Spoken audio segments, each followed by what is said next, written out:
This podcast was produced in partnership with Post-Industrial Media. Post-Industrial produces original journalism in podcast, print, online, and video, covering communities in transition around the world. Join our community today by visiting postindustrial.com. A heads up to listeners, there's offensive language in this episode, including racism. Okay, here we go. We gotta get up and fight, guys. God bless each and every single one of you. It's late June 2020 in Heritage Park in downtown Olympia, Washington. There's about 500 people hanging out in the lakeside lawn looking towards a music stage. They're part of a rally put on by the Washington 3% militia to protest COVID-19 measures. In videos uploaded to YouTube, you can see quite a few revelers openly carrying rifles with signs protesting the state's pandemic restrictions. But they're in pretty good spirits at the moment. Country music is in the air and the crowd is singing along. Dr. Fauci, what we gonna do? Inject him with the Wuhan flu. Inject him with the Wuhan flu. With Borat. Yep. British comedian Sacha Baron Cohen is pranking the rally as his signature movie character. Only they, the crowd, don't know that. Obama, what we gonna do? Inject him with the Wuhan flu. Inject him with the Wuhan flu. Let's hear it. Baron Cohen is in a cartoonish getup on stage. His fat suit is filling out overalls, and he's got a prosthetic nose and pretty clearly fake beard. A straw hat rounds out the costume. His lyrics, well, if you're familiar with Borat, you won't be surprised. Okay, journalists, are we gonna inject them with the Wuhan flu? Or chop them up like the Saudis do? Okay, let's hear it. Who wants to inject them? A lot of the crowd is laughing and cheering, clearly on board with the sentiment. Many have 3% clothing, with the Roman numeral 3 and the outline of the state of Washington. While a lot of the crowd is digging the performance, a few are getting pissed. Some of the lyrics are anti-Semitic, and two Jewish members of the Washington 3%, Eric Rohde and his son Aryeh Rohde, head toward the stage. Aryeh is draped in an Israeli flag, yelling at Baron Cohen through a bullhorn.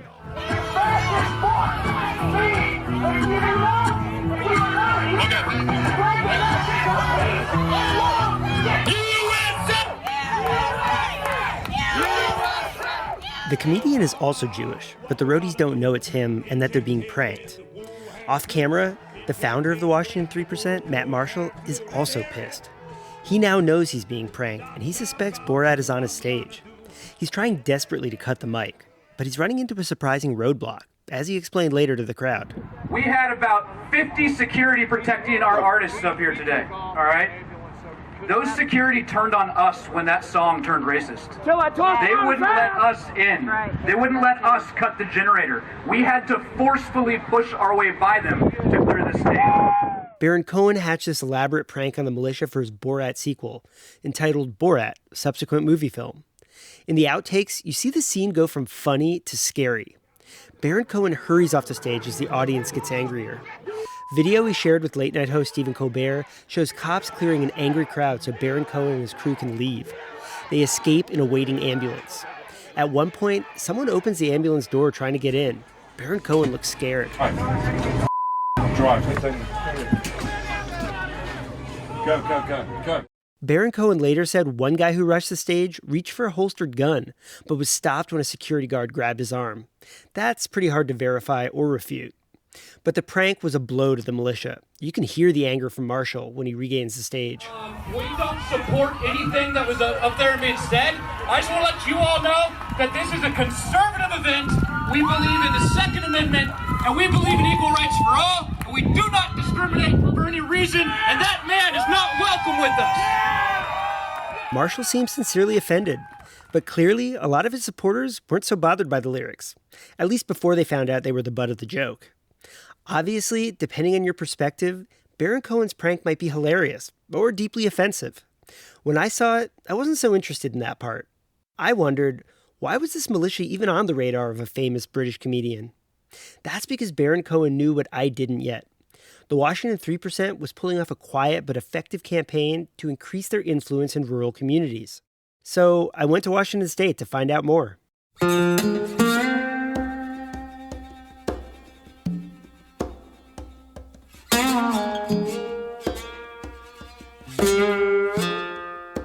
I'm Heath Drusen, and this is Extremely American. a look inside militias and other far-right groups that are trying to remake America in their absolutist image. Episode 3, Home in the Grange.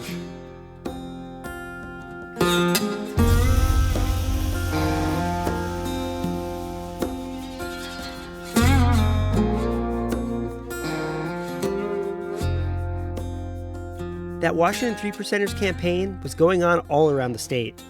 But the hubbub really gained steam in the once sleepy community of Whidbey Island, shortly after the Borat prank. Whidbey is in Puget Sound. From Seattle, it's a short drive, then a ferry ride. The island is popular with weekend tourists, and it's easy to see why. Rugged coastline gives way to misty pine forests and rolling farmland. In the summer months, crowds of visitors wander through quaint seaside towns and farming villages. It's not where you expect some militia controversy to break out. But it did. And specifically, it started at the Deer Lagoon Grange Hall, opening a nasty divide in the community. The hall is this totally unassuming wooden building. It was built in the early 1900s on the shores of a tiny lake.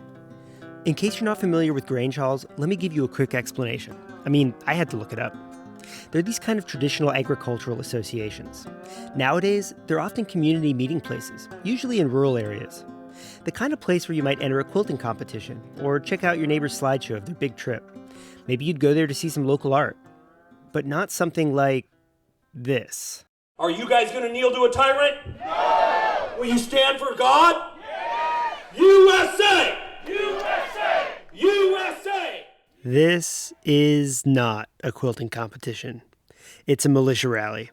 Another Washington 3% rally. It's called the Freedom to Worship protest, and it was organized through the Grange in opposition to COVID-19 pandemic restrictions. The crowd is gathered in a grassy clearing at the edge of a pine forest. They're a mix of militia members, local activists, and supporters. There's a guy in a Revolutionary War outfit, a few people openly carrying guns, and a smattering of Don't Tread on Me flags. There are political booths for several far-right Republican candidates and Christian music.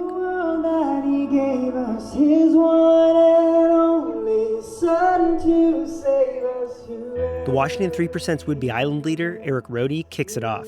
He's the guy who was shouting down Sacha Baron Cohen with his son at the other rally. Well, I bet this is the strangest extremist rally that y'all have ever been to. No, I hope you guys are having a really good time. I'm having an amazing time. It always feels so good to fellowship like this and come together, stand for what we believe in. Rohde's a longtime 3%er, kind of the right-hand man of the group's founder, Matt Marshall. He's joking about being an extremist, but plenty of his neighbors think that's exactly what he is.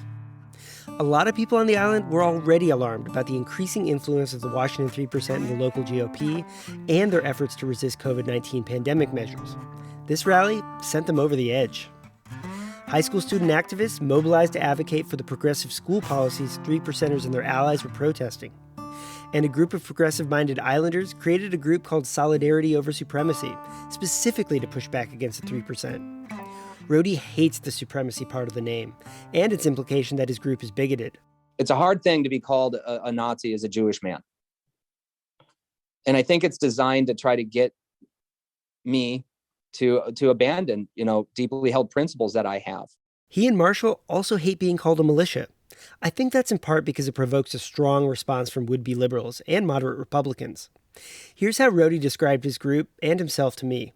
Washington 3% is a recognized 501c4 nonprofit organization in good standing and registered with the state of Washington. The work that I do within that organization and as personally, I'm a civil rights activist at the end of the day. I'm a community organizer. But they also do paramilitary training for civil defense. Marshall likes to wear the Hawaiian shirts popular with the neo-Civil War Boogaloo movement, and he's mused openly about Civil War. So, based on the definition I mentioned in the first episode, we're going to go with militia. The Canadian government takes it a lot farther, calling the 3% a terrorist movement. The Southern Poverty Law Center says they are part of the anti-government militia movement. For more context on the 3%ers who have chapters across North America, check out episode 2. But back to the Grange involvement in all this. Why is this obscure local agricultural group helping to organize a militia rally? Well, because Marshall and Rohde's militia kind of took it over.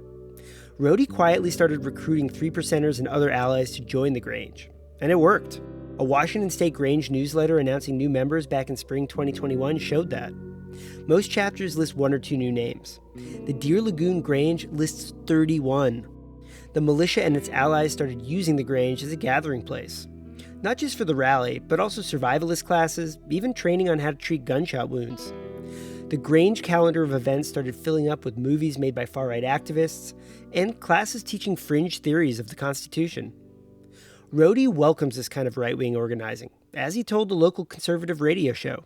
Countless members of Whidbey Island have been hosting events for over a year to try to prop up our conservative representatives that are running for various office and to bounce out the liberal agenda that is more reflective of Seattle politics and have nothing to do with rural America. And at the end of the day, South Whidbey is rural America. And many of the representatives and the leaders that we have there have nothing to do with the day-to-day life of Whidbey Island and have everything to do with the politics and the demands that come out of Seattle.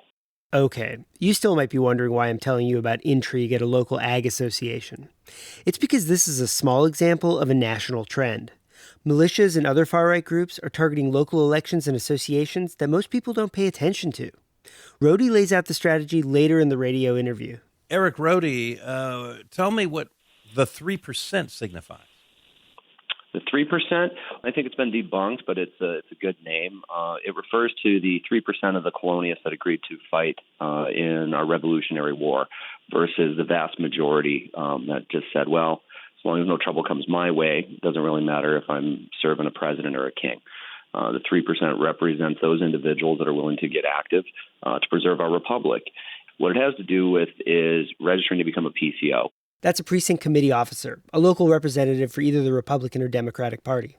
Learning about representational government, becoming involved in your community, running for commissioner positions. And this is how we get to the heart of the matter. Working with qualified representatives, learning how to be effectuous, in your local politics. In the state of Washington, it's very hard to do something on a state level. We have winnable battles, though, in these elections in municipal government. And this is what rattles their cage. And it's been effective. Far-right groups across the country have been getting people elected locally. Anti-mask and vaccine candidates are taking over local school boards and county commissions. Far-right library board members are trying to ban certain books. One city council in Washington even faced a takeover by adherents to the bizarre conspiracy QAnon. And before Whidbey, Marshall had already gotten elected to a school board and taken over another Grange in a different part of Washington.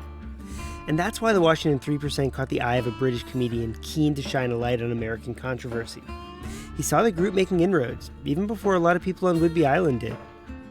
When far-right candidates gained power in conservative communities, the backlash was usually muted. But on blue South Whidbey Island, where Black Lives Matter signs far outnumber Trump flags, it blew up.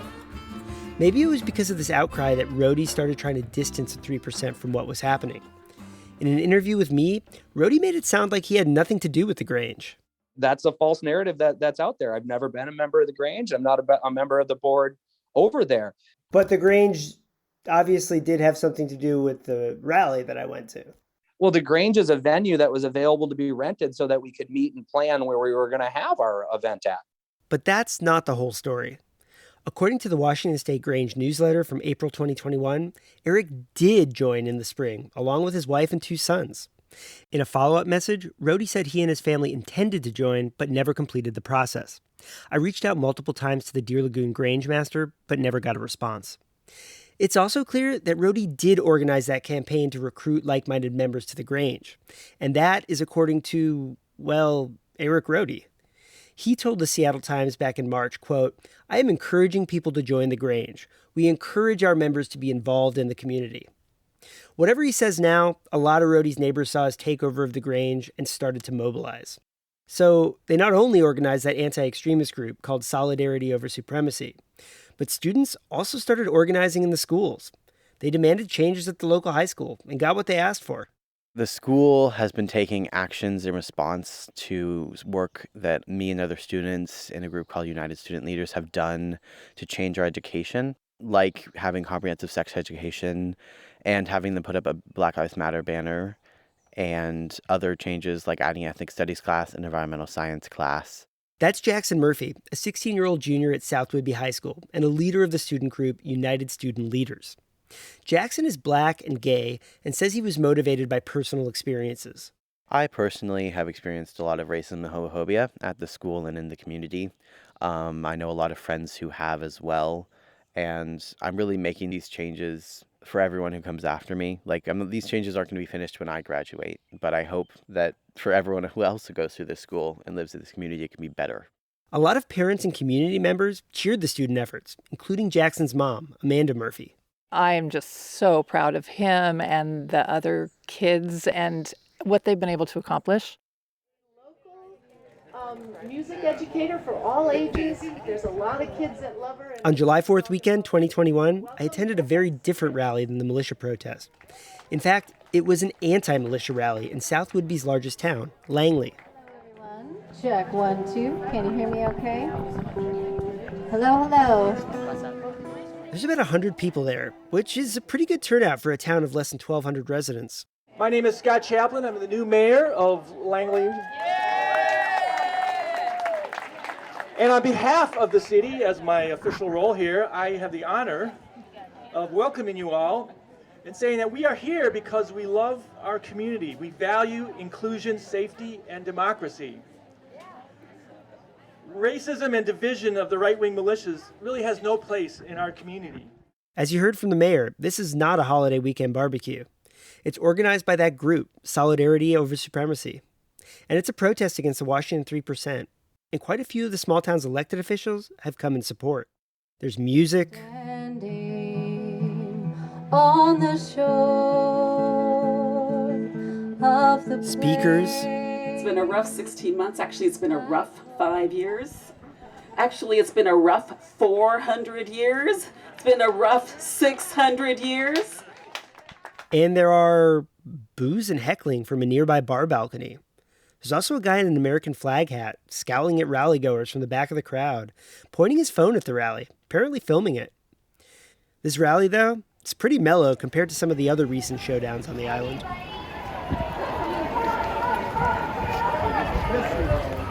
Three weeks earlier, it was a lot more intense. A group of protesters connected to the new Grange members, some with ties to the militia, take to the main road. Then, even more counter-protesters, progressive students and adults, show up. In amateur video, you can see hundreds of people on either side of the road. Again, the biggest town in this community is less than 1,200 people. It's a huge turnout. It stayed peaceful, but it got ugly. This one far-right activist is seen on the video walking down the street, carrying a sign that says, "Real equality needs the Constitution." She also has an American flag and a rainbow pride flag. She turns towards the progressive protesters and starts yelling. Hey, look, everyone, it's the boxcar-loading Nazis! The new Socialist Party! The ones who hate Jewish people and everyone else that don't align with them! The new boxcar loaders! The useful idiots of the future! The useful idiots of the future! Some of it's a little hard to hear as she gets drowned out by students chanting, but she's calling them Nazis and socialists. She stopped short of a full confrontation, but obviously some pretty strong stuff. There were quite a few far-right protesters, but they were vastly outnumbered by their more liberal opponents. Student Jackson Murphy says he was proud of the pushback, but also disturbed by what he terms alt-right activity. I think it just makes the community more unwelcoming for BIPOC people. And yeah, it's hard. There are a lot of effects, and I try to not let it affect me personally. Plenty of parents were disturbed too. Murphy's mom, Amanda Murphy, says she's proud of her son's activism, but she also worries. I'm not a pro-gun person either, and so knowing that specifically the 3% group is very big on armory, that scares me too. I'm just not comfortable with guns in general. And so it's that, but it's mostly things like, well, is my kid going to be riding his bike by some truck full of guys who have their flags out and they want to give him trouble? And there have been some ugly incidents. The high school's Black Lives Matter banner was stolen twice in 2021. And another school banner was spray painted with "Fuck commies." To be clear, 3%ers Matt Marshall and Eric Rohde say they reject any kind of bigotry, and their group is not accused of orchestrating the thefts or the vandalism. Rohde, for his part, told me it's all overblown by lefty residents. I just think that there's some very loud liberal activists that occupy quite a bit of space. They have a scope of reach and they have access to media. So they get to present kind of some political theater. You'd think looking at some of the national headlines, that have been out there, that it is Hatfield versus the McCoys. But then things actually ratcheted up even more. And what happened next was right out of the modern far-right playbook, the one that Rhodey openly laid out on that conservative talk radio show. 3 far-right candidates made a play to oust progressives on the South Whidbey School Board. Marnie Jackson was one of the incumbent progressives. She wanted me to make clear she's speaking as a private citizen and not as a board member. I want to be of service in healing from these racialized, divisive worldviews and starting to dismantle systems of oppression from within. And I think serving our students with a better, more loving and more comprehensive education is one place to do that work. It would be hard to imagine a starker contrast between Jackson and one of her conservative opponents, Dawn Tarantino. Both Jackson and Tarantino have kids in the school district, but that's about all they have in common. I felt compelled to run for the school board because I feel like it needed some help. There's a supercharge in this area to go towards critical race theory. Just picturing our high school, there is a Black Lives Matter banner on the exterior. There is a Pride banner. Tarantino went on to say she has no problem with gay people. However, that Pride banner and the BLM flag, those were the first things she mentioned when I asked why she ran for school board. Tarantino is one of the new members of the Grange who joined during Rhodey's drive and also attended that Washington 3% militia rally I mentioned earlier. She says she's not a member of the militia, though. The school board race was an unusually ugly campaign. On that point, both Jackson and Tarantino agreed. It's disgusting. It's very surprising because it's such a small community. We all know each other here. There were insults lobbed back and forth, and supporters of both sides painted the other as dangerous. When the League of Women Voters hosted a forum meant for all candidates, Tarantino and her allies didn't show. Jackson said it's because they feared an honest debate. Tarantino said the conservative candidates already had a prearranged event that day. Both sides treated the race as an existential battle for the future of the schools. Jackson, the progressive candidate, said the tension kept escalating. You know, I didn't know where it would go, and of course I worried that things would get more heated as the election drew closer, but ultimately I felt so grounded in why I was running and why I was serving that I wasn't afraid of receiving criticism or pushback. Tarantino said it reflected the bigger political divide that's opened up on the island in recent years. I think it's sad. I think it's very sad. I'm not sure what's driving the divide. I know it was spurred a lot with Trump. Then, in October 2021, there was the incident. One no one can agree on. Jackson was the one who called it into police. Thank you for holding. This is another dispatcher. How can I help you? Hi, I just wanted to make a report. In regards to what? Some campaign signs were stolen from roadsides and relocated to the high school. They belonged at the high school? They do not belong at the high school. They belong on roadsides of private citizens, but they were stolen and rearranged in the letters FU on the high school grounds. What kind of signs? Campaign signs for school board candidates, about 50 of them. Marnie Jackson didn't know exactly who stole the campaign signs and arranged them on the school lawn, but the FU message was clearly directed at her and her progressive allies. Also, you should know, I'm not bleeping myself. They only had enough signs to spell the F and the U. Again, it's a small community.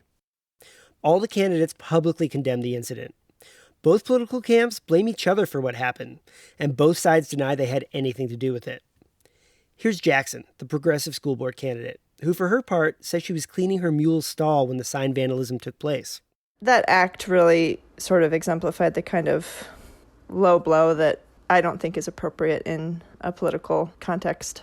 Dawn Tarantino, though, blames the progressives for stealing their own signs to smear her and her allies. It was a political stunt, we believe. The sheriff's office investigated, and the local paper's headline was, "Stolen school board signs spell trouble." But we'll likely never know the truth. Sorry to string you along on this caper. The sheriff has still made no arrests.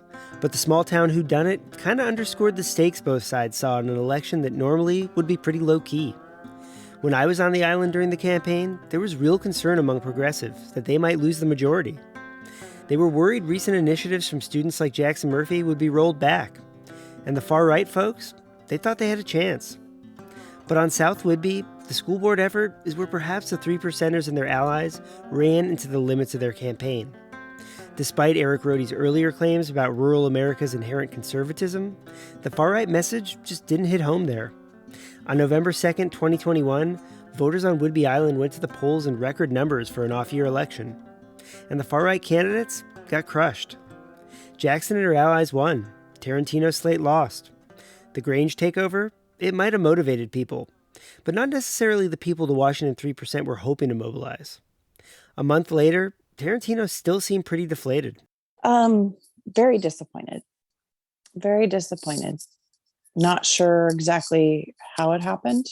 Jackson saw it as a validation of the progressive policies the school system had been adopting. You know, I feel great. I feel great about the election results. I feel great about having a resounding yes from voters that the school board is on the trajectory that they want to see. And I really think that these values of safety, equity, inclusion, and excellence are values that are shared by the majority of community members on South Whidbey. But the progressives were right to be worried. In other communities around the country, the far right did make gains on local boards, political committees, and community groups. Anti-mask candidates warning of school indoctrination were elected in 2 of Idaho's largest school districts. In Lafayette Parish, Louisiana, voters elected a vocal opponent of a drag queen story hour to run a library board. That board had already turned down a grant for a program on the history of voting rights. In Mount Joy Township, Pennsylvania, there were 2 wins for the far right. A husband and wife who went to D.C. on January 6th to support Donald Trump each won separate local posts. He became judge of elections, and she won a spot on the school board. In Spotsylvania, Virginia, where a new far-right majority was elected in November, 2 school board members talked about burning books they deemed sexually explicit. And these groups are getting more politically active. They're encouraging members to keep running for office. So, you should expect to see even more far-right candidates on your ballot.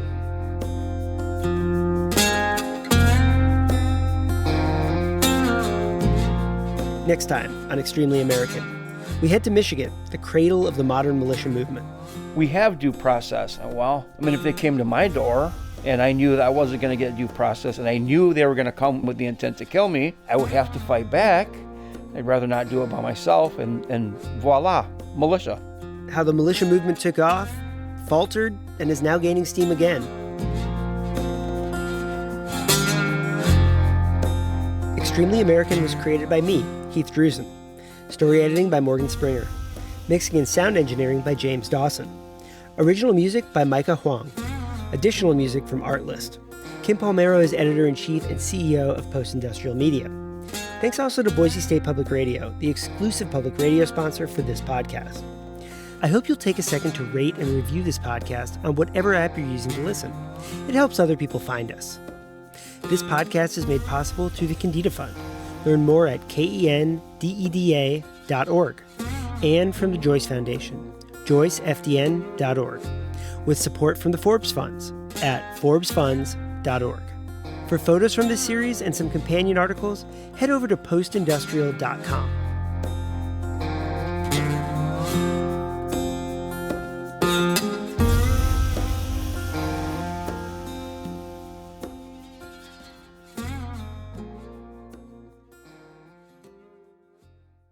This podcast was produced in partnership with Post-Industrial Media.